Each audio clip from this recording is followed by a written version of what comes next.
Welcome to study politics. आज हम बात करेंगे व्हाट इज़ जुडिशरी कि जुडिशरी क्या चीज़ होती है। जैसा कि हम जानते हैं कि गवर्नमेंट के 3 ऑर्गन्स होते हैं। सबसे पहले लेजिस्लेचर आता है, उसके बाद एग्जीक्यूटिव और सबसे आखिर में जुडिशरी। तो लेजिस्लेचर और एग्जीक्यूटिव क्या होता है, इस पे आप मेरी अलग से वीडियोस देख सकते हैं। आज हम देखेंगे कि व्हाट इज़ जुडिशरी, जुडिशरी क्या चीज़ होती है। इसके बाद हम देखेंगे सिलेक्शन ऑफ जुडिशरी के जजेस को सिलेक्ट करने के जो मुख्तलिफ तरीके हैं वो क्या हैं। उसके बाद फंक्शंस ऑफ जुडिशरी, जुडिशरी के फंक्शंस क्या हैं। और सबसे आखिर में इंडिया, पाकिस्तान और अमेरिका का जो चीफ़ जस्टिस है उसकी क्या तनख्वाह है, इसको हम थोड़ा सा कंपेयर करेंगे। तो आज हम ये सारी चीज़ें देखेंगे और जुडिशरी क्या होती है इसके हवाले से अपना कॉन्सेप्ट क्लियर करेंगे। तो आइए इसको शुरू करते हैं। तो सबसे पहले हम देखते हैं व्हाट इज़ जुडिशरी कि जुडिशरी होती क्या है। तो इसको हम इस तरह से डिफ़ाइन कर सकते हैं कि the judiciary is the branch of government. जैसे कि मैंने आपको बताया कि जो हुकूमत होती है उसकी 3 ब्रांचेस होती हैं, एक लेजिस्लेचर, एक एग्जीक्यूटिव और एक जुडिशरी। तो आज हम जुडिशरी को देख रहे हैं। अब ये किसके लिए होती है? रिस्पॉन्सिबल फॉर इंटरप्रेटिंग लाज की तशरीह करने के लिए, रिजॉल्विंग डिस्प्यूट्स, मसाइल को हल करने के लिए, and ensuring justice is applied according to the law कि जस्टिस किसके मुताबिक अप्लाई हुआ है? लॉ के मुताबिक। तो इसका मतलब है कि जुडिशरी में 3 चीज़ें आती हैं। सबसे पहले तो ये रिस्पॉन्सिबल होती है इंटरप्रेटिंग लाज की तशरीह करने के लिए कि कौन सा लॉ क्या बात कर रहा है। उसके बाद रिजॉल्विंग डिस्प्यूट्स, जो भी मसला आएगा उसको ये हल करेगी। और नंबर 3 पे ये इस बात का ख्याल रखेगी कि जो जस्टिस है वो लॉ के मुताबिक डिलीवर हो रहा है, ना कि किसी और की मदद से। तो ये चीज़ होती है बेसिकली जुडिशरी। इसके बाद it act as an independent arbiter in legal conflicts. कोई भी लीगल कन्फ्लिक्ट आएगा तो ये उसमें इंडिपेंडेंट आर्बिटर होगी, यानी जुडिशरी के साथ या जजेस के साथ कोई और बंदा नहीं बैठेगा। सिर्फ जुडिशरी के पास ये इख्तियार है, जजेस के पास ये इख्तियार है कि वो लीगल कन्फ्लिक्ट्स को रिजॉल्व कर सकते हैं। इसी तरह it ensures that laws are consistent with country's constitution, यानी जो जुडिशरी होती है ये भी इस बात को इंश्योर करती है कि अगर कोई नया लॉ पाकिस्तान की या इंडिया की या किसी भी मुल्क की पार्लियामेंट में बना है तो जुडिशरी इस बात को इंश्योर करेगी the laws are consistent with the country's constitution कि अगर पाकिस्तान की पार्लियामेंट में कोई कानून बना है तो पाकिस्तान की जो जुडिशरी है वो जुडिशल रिव्यू के ज़रिए इस बात को इंश्योर करेगी कि वो लॉ पाकिस्तान के कॉन्स्टिट्यूशन के मुताबिक है, ना कि उसके अगेंस्ट है। इसी तरह it safe guard the rights of individuals bye maintaining the rule of law, यानी जो राइट्स ऑफ इंडिविजुअल्स हैं, आम लोग हैं, सारे जो भी किसी कंट्री के अंदर रहते हैं, तो ये उसको सेफ गार्ड करती है किसके ज़रिए? Bye maintaining rule of law को मेंटेन करके। अब ये रूल ऑफ लॉ क्या होता है, इस पर भी मेरी अलग से वीडियो है, वो आप देख सकते हैं। AE डाइसी के जो 3 प्रिंसिपल्स हैं रूल्स ऑफ लॉ के, उसमें मैंने इस चीज़ को एक्सप्लेन किया हुआ है, तो ये आप देख सकते हैं। तो मुख्तसर हम ये कह सकते हैं कि रूल ऑफ लॉ, जिसमें हम सुप्रीमेसी ऑफ लॉ की बात करते हैं, इक्वलिटी ऑफ लॉ की बात करते हैं, तो ये हमारी जुडिशरी होती है जो कि इस चीज़ को सेफगार्ड करती है या इस चीज़ को इंश्योर करती है। तो ये है बेसिक कॉन्सेप्ट जुडिशरी का। इसको हम मज़ीद आगे देखते हैं तो और क्लियर होगा। इसके बाद हम देखते हैं सिलेक्शन ऑफ जुडिशरी के जजेस को सिलेक्ट करने के क्या तरीके हैं। तो इसमें सबसे पहले आता है इलेक्शन बाय पीपल, यानी ये बात सुन के आपको हैरानी होगी कि दुनिया में कहीं ना कहीं कुछ जजेस ऐसे भी हैं जिनको लोग सिलेक्ट कर रहे हैं। तो ऐसा अमेरिका के अंदर होता है और स्विट्ज़रलैंड के अंदर होता है। अमेरिका के अंदर कुछ स्टेट्स ऐसी हैं कि जहाँ पे जो कुछ जज ऐसे हैं जो इलेक्शन के ज़रिए सिलेक्ट होते हैं। इसी तरह स्विट्ज़रलैंड के अंदर कुछ जज ऐसे हैं जिनको वहाँ के जो लोग हैं वो सिलेक्ट करते हैं। लेकिन ऐसा बड़ा रेयर होता है। जैसे मैंने आपको बताया कि अमेरिका के अंदर भी कुछ स्टेट्स ऐसी हैं जो ये तरीका इख्तियार करती हैं, सारी स्टेट्स इस तरीके को इख्तियार नहीं करती। तो ये जस्ट एक एग्जांपल है कि दुनिया में कहीं ना कहीं कुछ जजेस इलेक्शन के ज़रिए भी सिलेक्ट हो रहे हैं। इसके बाद मैं आपको क्लियर कर दूं कि जो फेडरल जजेस हैं अमेरिका के अंदर, जजेस ऑफ द सुप्रीम कोर्ट, वो प्रेसिडेंट उनको अपॉइंट करता है, यानी प्रेसिडेंट नाम लेता है कि फ़लाँ बंदा सुप्रीम कोर्ट का जज होना चाहिए। उसके बाद जो सेनेट है वो उसको अप्रूव करेगा और उसके बाद वो बंदा सुप्रीम कोर्ट का जज लग जाएगा। अमेरिका की जो सुप्रीम कोर्ट है उसमें टोटल 9 जजेस हैं जिसमें चीफ जस्टिस भी शामिल है। तो फेडरल जजेस को अपॉइंट करने का ये तरीका होता है। लेकिन कुछ जज, जैसे मैंने आपको बताया, ऐसे भी हैं लोअर लेवल पे कुछ स्टेट्स के अंदर जो इलेक्शन के ज़रिए सिलेक्ट होते हैं। इसके बाद इलेक्शन बाय लेजिस्लेचर, यानी जो लेजिस्लेचर है वो जजेस को सिलेक्ट करेगा। अब इसमें क्या है कि फेडरल जजेस इन स्विट्ज़रलैंड के अंदर जो फेडरल जजेस हैं, ऊपर हमने फेडरल जजेस पढ़ा अमेरिका के अंदर जो प्रेसिडेंट अपॉइंट करता है, लेकिन यहाँ पर जो फेडरल जजेस इन स्विट्ज़रलैंड है वो कौन कर रहा है? Are elected by federal assembly, जो कि वहाँ का लेजिस्लेचर है। तो स्विट्ज़रलैंड का जो लेजिस्लेचर है वो वहाँ के फेडरल जजेस को सिलेक्ट कर रहा है। तो ये एक मिसाल है कि जो जजेस हैं उनको लेजिस्लेचर भी सिलेक्ट करता है। इसके बाद तीसरे नंबर पर आता है अपॉइंटमेंट बाय एग्जीक्यूटिव, कि जो एग्जेक्टिव है वो अपॉइंट करेगा। अब एक इसकी मिसाल मैंने ऊपर आपको दे दी है कि अमेरिका के अंदर जो फेडरल जजेस हैं उसको एग्जेक्टिव यानी कि जो चीफ एग्जेक्टिव है अमेरिका का प्रेसिडेंट वो अपॉइंट करता है, और फिर वहाँ की जो सेनेट है वो उसको अप्रूव करती है, और उसके बाद वो बंदा कन्फर्म हो जाता है कि ये सुप्रीम कोर्ट का जज है। तो प्रेसिडेंट नेम द जजेस, प्रेसिडेंट नेम लेता है और अप्रूव देयर नेम्स या फिर उनके नेम को अप्रूव करता है। अब ये जो नेम वाला ये तो अमेरिका का हो गया कि अमेरिका का जो प्रेसिडेंट है वो नेम लेगा जजेस का और सेनेट उसको अप्रूव करेगी। और ये जो दूसरा मैंने लिखा है और अप्रूव देयर नेम्स, ये होता है पार्लियामेंट्री फॉर्म ऑफ गवर्नमेंट में। अब जैसे हम पाकिस्तान की मिसाल लें तो पाकिस्तान में जो फेडरल जजेस हैं यानी जो सुप्रीम कोर्ट के जजेस हैं और जो हाई कोर्ट्स के जजेस हैं उनको सेलेक्ट करने के लिए एक जुडिशल कमीशन बना हुआ है। वो जुडिशल कमीशन सुप्रीम कोर्ट के या हाई कोर्ट के जजेस के नाम फाइनल करके रिकमेंड करता है पार्लियामेंट्री कमेटी को। पार्लियामेंट्री कमेटी में फर्दर आगे 8 बंदे होते हैं जिसमें से 4 सेनेट से और 4 जो है वो नेशनल असम्बली से होते हैं, फिर आगे उनकी फर्दर डिवीज़न होती है। तो वो जो पार्लियामेंट्री कमेटी होती है वो फाइनलाइज़ करती है, यानी जो नाम जुडिशल कमीशन ने दिए होते हैं पार्लियामेंट्री कमेटी उसको अप्रूव या रिजेक्ट करती है, और उसको अप्रूव या रिजेक्ट करने के बाद फ़र्ज़ करें वो अप्रूव करती है तो फिर वो जाता है प्रेसिडेंट के पास।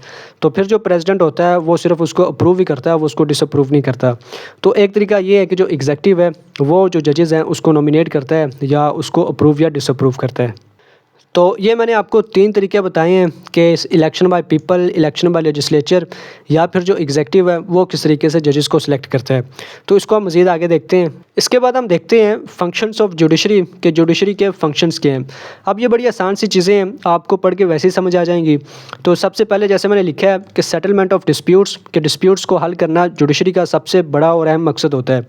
अब अगर आपने जॉन लॉक को पढ़ा है, जॉन लॉक की जो थ्योरी ऑफ सोशल कॉन्ट्रैक्ट है, तो उसमें आपने पढ़ा होगा कि जॉन लॉक बताते हैं कि स्टेट ऑफ नेचर से निकल के सिविल सोसाइटी को कायम करने की एक बड़ी वजह यह भी होती है कि स्टेट ऑफ नेचर के अंदर कुछ इनकन्वीनियंस होती हैं। उनमें से एक इनकन्वीनियंस ये होती है कि स्टेट ऑफ नेचर के अंदर चूँकि सारे इक्वल होते हैं यानी सारे एक दूसरे के बराबर होते हैं, तो वहाँ पे कोई इम्पार्शियल जज नहीं होता। यानी अगर स्टेट ऑफ नेचर में कोई मसला खड़ा होता है तो फैसला कौन करेगा कि कौन सही है या कौन गलत है। तो सिविल सोसाइटी को कायम करने की एक बड़ी वजह यह भी है कि इम्पार्शियल जजेस आएँ जो कि अगर लोगों के दरमियान मसले होते हैं तो उनको रिजॉल्व करें। तो सेटलमेंट ऑफ डिस्प्यूट्स ये एक बड़ा अहम रोल होता है जुडिशरी का। इसके बाद इंटरप्रिटेशन ऑफ द लॉज, यानी अगर पाकिस्तान का या इंडिया का या किसी भी मुल्क का लॉ बना हुआ है, कॉन्स्टिट्यूशन बना हुआ है, तो अगर कोई कन्फ्लिक्ट आता है, ये जब मैं आपको अगर आप मेरी वीडियो देखें फेडरलिज्म पे, जिसमें मैं बताऊंगा कि जो फेडरेशन होती है वो एक सेंट्रल गवर्नमेंट पर और एक फेडरेटिंग यूनिट्स पर मुश्तमिल होती है। तो वहाँ पे जब कन्फ्लिक्ट आता है यानी फेडरेशन के या सेंट्रल गवर्नमेंट कहे कि ये ला इस तरह से है और जो फेडरेटिंग यूनिट्स हैं वो कहें कि नहीं ये ला इस तरह से है, तो फिर जो जुडिशरी होती है वो इंटरप्रिटेशन करती है कि किसकी बात सही है और किसकी बात गलत है। तो लॉज की इंटरप्रिटेशन करना भी जुडिशरी का एक बड़ा अहम पर्पज़ होता है। इसके बाद प्रिवेंटिव जस्टिस। प्रिवेंटिव जस्टिस क्या होता है?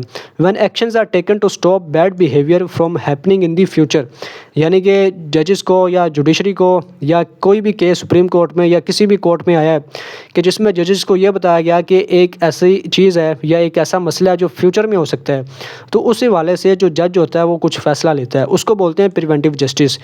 Appointing someone to oversee a situation, यानी कि अगर कोई ख़तरा है कि कोई ख़तरनाक सिचुएशन आ सकती है तो जज क्या करेगा? Appoint someone to oversee a situation.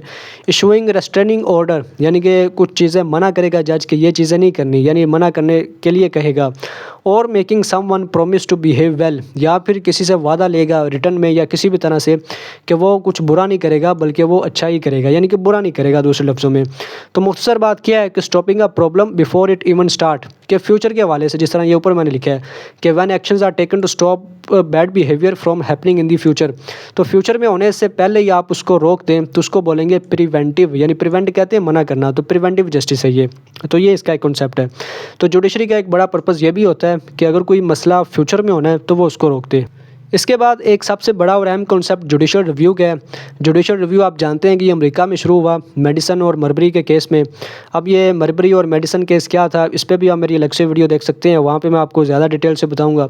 मुख्तसर क्या है कि अगर किसी भी कंट्री का जो लेजिस्लेचर है वो कोई लॉ पास करता है, फ़र्ज़ करें पाकिस्तान की जो पार्लियामेंट है वो लॉ पास करती है, और कोई बंदा सुप्रीम कोर्ट के अंदर केस फाइल करता है या सुप्रीम कोर्ट ये समझती है कि वो लॉ पाकिस्तान के कॉन्स्टिट्यूशन के ख़िलाफ़ है, तो इस चीज़ को बोलेंगे जुडिशल रिव्यू।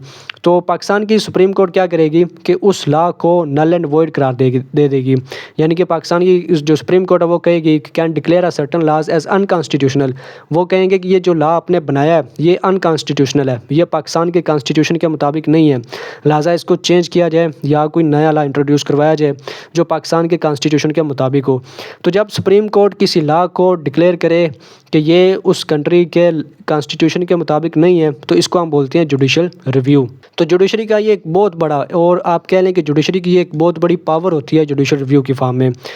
इसके बाद एडवाइजरी ओपिनियन है, यानी कि किसी भी कंट्री का लेजिस्लेचर या कोई भी बड़ा इदारा कोर्ट से ये कह सकता है कि आप हमें इस मामले में ओपिनियन दें, अपना एडवाइजरी ओपिनियन दें कि आप क्या समझते हैं। ठीक है, यानी इसमें ये होता है कि अगर किसी इदारे को या पार्लियामेंट को या लेजिस्लेचर को ऐसा लगे कि अगर हम कोई लॉ जो लॉ हम बना रहे हैं ये कल को जुडिशल रिव्यू के ज़रिए नल एंड वॉइड हो सकता है, तो लॉ बनाने से पहले ही जो जुडिशरी होती है उससे ये पूछ लिया जाता है कि आपका इसके बारे में एडवाइजरी ओपिनियन क्या है।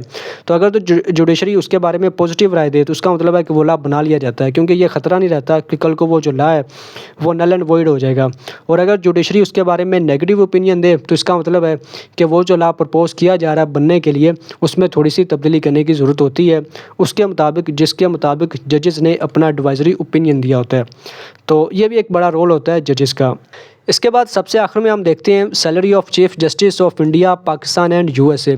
अब यहाँ पे कोई कॉन्सेप्चुअल बात नहीं हो रही, यहाँ पे मैं आपको फैक्ट एंड फिगर्स बता रहा हूँ, जस्ट एक नॉलेज है वो आप देख सकते हैं। पाकिस्तान में जो चीफ जस्टिस हैं उनकी तनख्वाह 12,29,199 यानी तकरीबन 1.2 मिलियन पाकिस्तानी रुपीज़, और डॉलर्स में करें तो ये बनते हैं तकरीबन $4,408। इसी तरह गवर्नमेंट की रेजिडेंस मिलती है, 2 गाड़ियाँ मिलती हैं जिसमें एक बुलेट प्रूफ है और 1800 सीसी कार है। इसी तरह जो इंडिया के चीफ जस्टिस हैं उनकी तनख्वाह 2,80,000 है इंडियन रुपीस, और डॉलर्स में देखें तो $3,338 हैं। और अगर अमेरिका के जो चीफ जस्टिस हैं उनको देखें तो $3,12,200 साल के मिलते हैं। अगर पर मंथ में कन्वर्ट करें तो $26,018 बनते हैं। इंडिया में ये 21 लाख बनते हैं इंडियन रुपीस, और पाकिस्तान में ये तकरीबन 72 लाख बनते हैं। तो यहाँ से आप अंदाज़ा कर सकते हैं कि पाकिस्तान, इंडिया और अमेरिका का जो चीफ जस्टिस है उनकी तनख्वाहों में क्या फ़र्क है। तो ये था बेसिकली आज की वीडियो में। मैंने आपको बताया फंक्शंस ऑफ जुडिशरी, इसके अलावा सिलेक्शन कैसे होती है इनकी, और जुडिशरी होती क्या है। तो इसके अलावा अगर आप जानना चाहते हैं लेजिस्लेचर क्या होता है, एग्जीक्यूटिव क्या होता है, पॉलिटिकल साइंस क्या होती है, इसी तरह स्टेट क्या होती है, सोवरेनिटी क्या होती है, इंटरनेशनल रिलेशंस की थ्योरीज, रियलिज्म, लिबरलिज्म, मार्क्सिज्म, इसी तरह बाकी जो पॉलिटिकल साइंस से रिलेटेड कॉन्सेप्ट्स हैं उसके बारे में अगर आप जानना चाहते हैं तो आप मेरी बाकी वीडियोस देख सकते हैं। आज की वीडियो में इतना ही। वीडियो देखने का शुक्रिया।